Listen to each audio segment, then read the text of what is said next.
أعوذ بالله من الشيطان الرجيم. بسم الله الرحمن الرحيم. الرحمن علم القرآن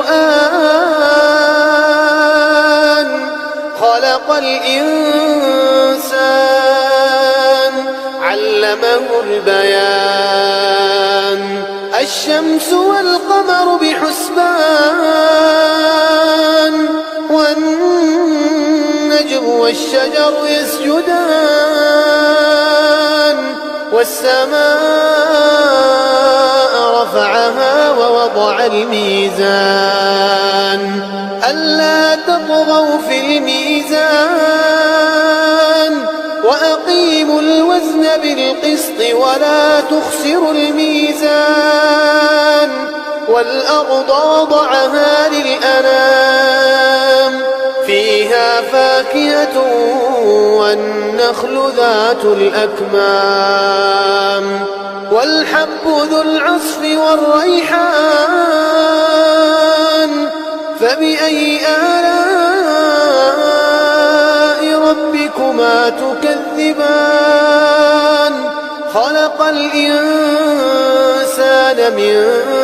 صلصال كالفخار وخلق الجن من مارج من نار فبأي آلاء ربكما تكذبان رب المشرقين ورب المغربين فبأي آلاء ربكما تكذبان مرج البحرين يلتقيان بينهما برزخ لا يبغيان فبأي آلاء ربكما تكذبان يخرج منهما اللؤلؤ والمرجان فبأي آلاء ربكما تكذبان وله الجوار المنشآت في البحر كالأعلام فبأي آلاء ربكما تكذبان كل من عليها فان كل من عليها فان ويبقى وجه ربك ذو الجلال والإكرام فبأي آلاء ربكما تكذبان يسأله من في السماوات والأرض كل يوم هو في شأن فبأي آلاء ربكما تكذبان سنفرغ لكم أيها الثقلان فبأي آلاء ربكما تكذبان يا معشر الجن والإنس إن استطعتم أن تنفذوا من أقطار السماوات والأرض فانفذوا لا تنفذون إلا بسلطان فبأي آلاء ربكما تكذبان يرسل عليكما شواظ من نار ونحاس فلا تنتصران فبأي آلاء ربكما تكذبان فإذا انشقت السماء فكانت وردة كالدهان فبأي آلاء ربكما تكذبان فيومئذ لا يسأل عن ذنبه إنس ولا جان فبأي آلاء ربكما ربكما تكذبان يعرف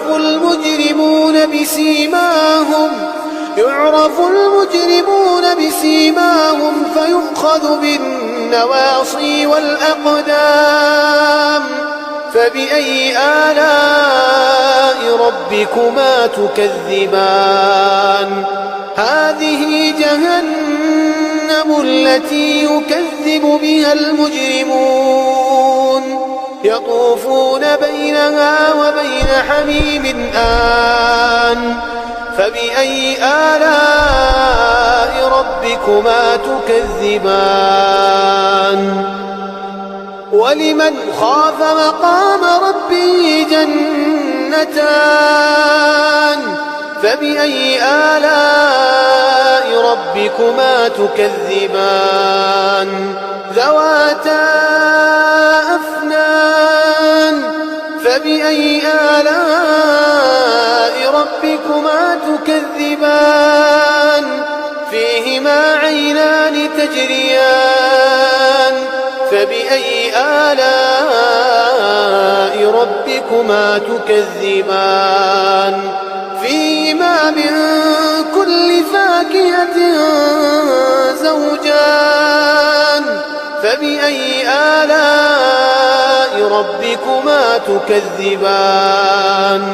متكئين على فرش بطائنها من استبرق وجنى الجنتين دان فبأي آلاء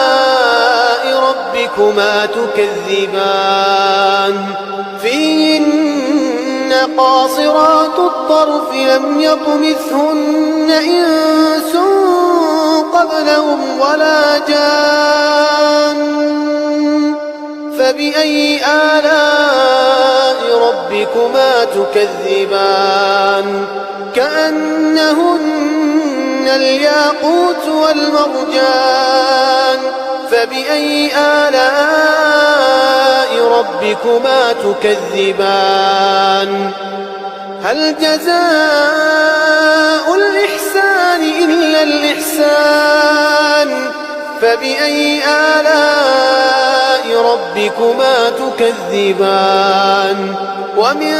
دونهما جنتان فبأي آلاء ربكما تكذبان مدهامتان فبأي آلاء ربكما تكذبان فيهما عينان نضاختان فبأي آلاء ربكما تكذبان فيهما فاكهة ونخل ورمان فبأي آلاء ربكما تكذبان فيهن خيرات حسان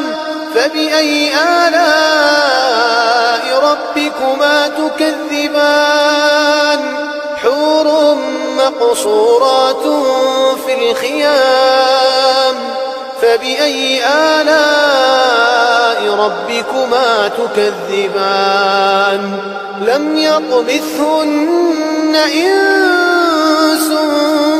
قبلهم ولا جان فبأي آلاء ربكما تكذبان متكئين على رفرف خضر وعبقري حسان فبأي آلاء ربكما تكذبان تبارك اسم ربك ذي الجلال والإكرام